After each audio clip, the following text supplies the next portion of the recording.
Congress party के संगठन मंत्री संतोष शुक्ला जी द्वारा एमपीआरडीसी के अधिकारियों एवं ठेकेदारों को लगाई कई गंभीर आरोप। शुक्ला जी का कहना है कि एमपीआरडीसी के ठेकेदार के कारण नगर पंचायत व्यवहारी का रोड सही न होने के कारण व्यवहारी में कई जाने जा चुकी हैं, जिनकी जिम्मेदारी न ही आज तक कोई ठेकेदार लिया है और न ही कोई प्रशासन।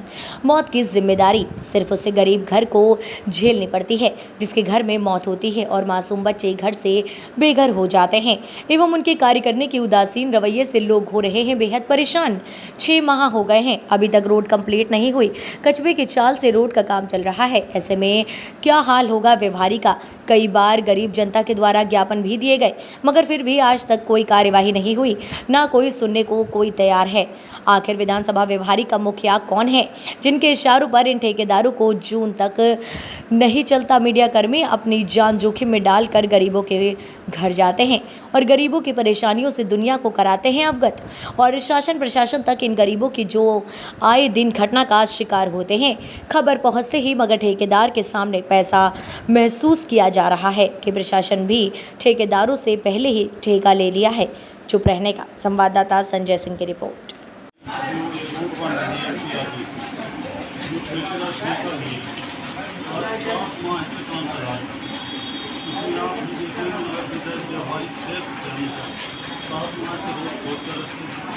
और कहीं काम की गई, कहीं नहीं की। जो भी डाइवर्सन रोड है उसमें सही डाइवर्सन नहीं दिया गया और पब्लिक इतना परेशान है। धूल मिट्टी और कई घटनाएं भी हो चुकी हैं। इस संबंध में आप कांग्रेस कमेटी ब्लॉक व्यवहारी द्वारा एसडीएम को मांग पत्र दिया गया था और कार्यालय का घेराव भी किया गया था, क्योंकि पहले जो सूचना दी गई थी पार्टी के द्वारा उस पर कोई कार्रवाई नहीं हुई। कांग्रेस पार्टी ने पहली बात तो ये मांग की थी कि हर जगह दूरी दूरी पर बोर्ड लगाया जाना चाहिए, जिसमें ठेकेदार का नाम, केटी कॉन्ट्रैक्टर का नाम, ठेके का दिनांक, कार्य कब पूरा किया जाएगा उसका दिनांक, और जो सड़क बननी है उसका प्लान या उसका डिजाइन प्रदर्शित किया जाना चाहिए। साइट का इंचार्ज कौन है और किस विभाग से ये सड़क बन रही है, शासन का विभाग, उसका विवरण, मोबाइल नंबर वगैरह होना चाहिए।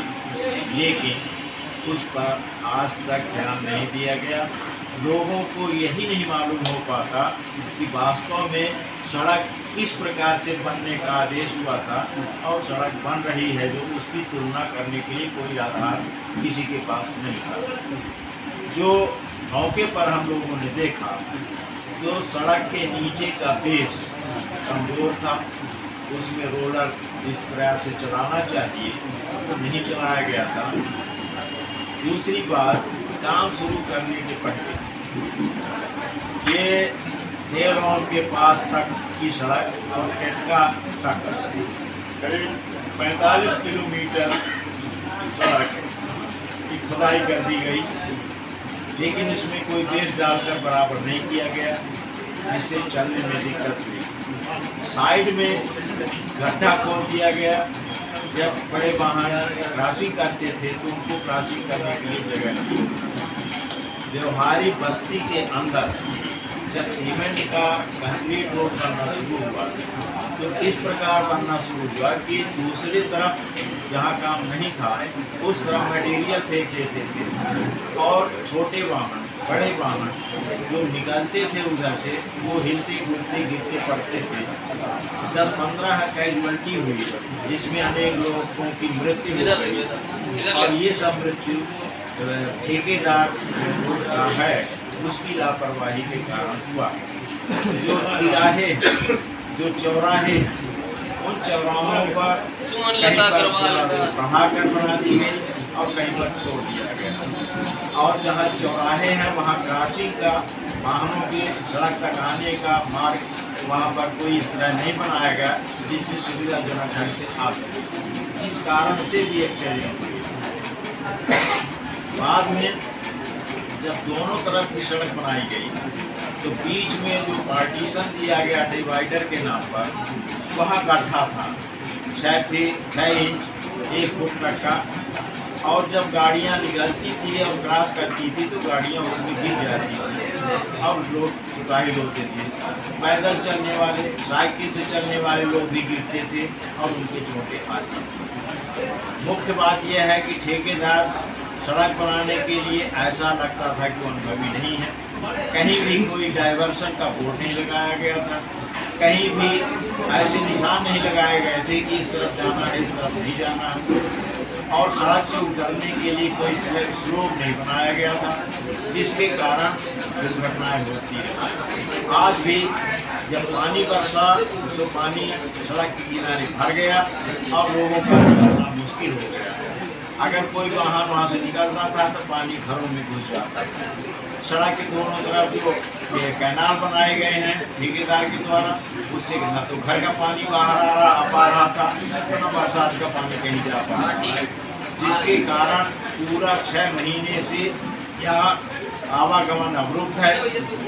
और जहाँ तक प्रशासन का प्रश्न है, तो प्रशासन ने भी कहीं भी ट्रैफिक के निकास के लिए कोई व्यवस्था नहीं की गई थी, जिसके कारण आए दिन 2-2, 3-3, 4-4 घंटे का जाम लगता था।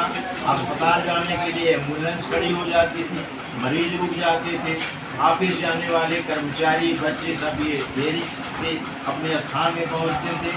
कुल मिलाकर जो हमने देखा कि प्रशासन ने सूचना के बाद भी कोई व्यवस्था नहीं बनाई और ठेकेदार का अनुभवहीन था, और उसके द्वारा डाइवर्सन के बोर्ड न लगाना, साइड में कोई निशान न लगाना, और रात में किसी भी प्रकार की व्यवस्था लाइट की न करना, उसकी घोर लापरवाही थी। और जो सड़क के निर्माण का कार्य है वह इतनी धीमी गति से चल रहा है कि जिससे ऐसा लगता है कि ये 2-4 साल में भी सड़क पूरी नहीं होगी। आम जनता का जीवन बिल्कुल कठिनाई में पड़ गया। हम लोगों ने 2-3 बार सूचना तहसीलदार SDO को दिया, कलेक्टर को भेजा। ठेकेदारों का कोई अधिकारी चिन्हित नहीं था कि जिससे मिल करके बात की जाए। अब समस्या ये थी कि MPRDC का कोई भी सामान्य टाइम कीपर, सब engineer, SDO, executive engineer, chief engineer, concrete का काम है, इसमें उन लोगों को खड़े होकर के काम कराना चाहिए था, लेकिन कोई भी आज तक नहीं आया। ज्ञापन और मांग पत्र देने के बाद, चक्का जाम हड़ताल करने के बाद भी लोग मौके पर नहीं आए। सड़क की जो क्वालिटी उसमें भी अनेक जगहों में से